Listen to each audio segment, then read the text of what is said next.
Hi! Hello! నమస్తే. ఎలా ఉన్నారు? నేను చాలా బాగున్నాను. మీరు కూడా చాలా చాలా బాగున్నారనుకుంటున్నాను. చాలా యమ్మీగా ఉంది కదా బంగాళదుంప కర్రీ. ఎలా చేయాలి ఏంటి అనేది చాలా సింపుల్‌గా చూపించేస్తాను. చూసేయండి. దీనికోసం మనం ఒక కళాయిని తీసుకొని దాంట్లో ఆయిల్ వేసుకొని అది హీట్ ఎక్కగానే ఆనియన్స్‌ని చాలా చిన్న చిన్న ముక్కలుగా కట్ చేసుకొని వేసుకోవాలనమాట. మగ్గడానికి మనం అందరం పసుపు యూజ్ చేస్తాం. అది అందరికీ తెలిసిన విషయమే. సో, పసుపేసి తర్వాత కొంచెం వేపిన తర్వాత కొంచెం మగ్గిన తర్వాత మనం కరివేపాకు అలాగే 3, 4 పచ్చిమిరపకాయ ముక్కలు వేసుకోవాలనమాట.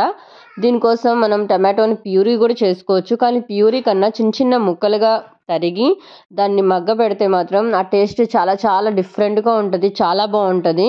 అండ్ సేమ్ ప్రాసెస్‌లో మనం ఎగ్ కర్రీ కూడా చేయొచ్చనమాట. అంటే బంగాళదుంప వేసిన ప్లేస్‌లో మనం ఎగ్ వేస్తే సరిపోతుంది. సో, టమాటో మగ్గాలంటే మాత్రం కొంచెం సాల్ట్ వేసుకొని మూత పెట్టేసుకుంటే చాలా మంచిగా మగ్గుతది. గ్రేవీ కూడా చాలా వస్తదనమాట. బంగాళదుంపని ఆల్రెడీ నేను బాయిల్ చేసి పక్కన పెట్టుకున్నాను. అండ్ నా వాయిస్ అయితే మాత్రం చాలా పాడైపోయిందండి ఈ చలికి.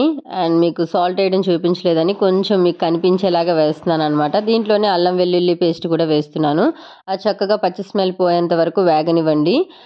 ఎగ్గే కాదండి, బెండకాయ కూడా వేయొచ్చు. చక్కగా ఇదే సేమ్ ప్రాసెస్‌లో అయిపోతుంది. అండ్ ఇలా పచ్చి స్మెల్ పోయిన తర్వాత మనం దీంట్లో కొంచెం కారం వేసుకొని 2, 3 నిమిషాలు అలా కలుపుకోండి. నేను ఆయిల్ అనేది చాలా తక్కువగా యూజ్ చేస్తున్నాను. అందుకే కింద అంటుకుపోతుంది. అందుకని కొంచెం దగ్గరగా కలుపుతున్నాననమాట.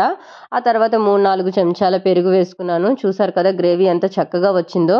అండ్ దీంట్లోనే జీలకర్ర, ధనియాల పౌడర్, గరం మసాలా అనేది నేను యాడ్ చేసుకున్నాను. జీలకర్ర, ధనియాలు వేయించి మనం పౌడర్ చేసి పెట్టుకుంటే ఆ టేస్ట్ చాలా బాగుంటుంది. ట్రై చేయండి.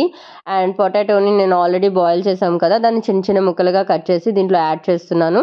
అండ్ ఒక 2 నిమిషాలు ఉడికిన తర్వాత దీంట్లో మనకి ఎంత గ్రేవీ కావాలనుకుంటున్నామో చక్కగా వాటర్ యాడ్ చేసేసుకొని ఆ గ్రేవీని రెడీ చేసేసుకోవడమే. 2 నిమిషాలు ఇలా మూత పెట్టి ఉడికిన తర్వాత దించేసే ముందు కొత్తిమీర అలాగే కసూరి మేతి కొంచెం జల్లుకున్నాననమాట.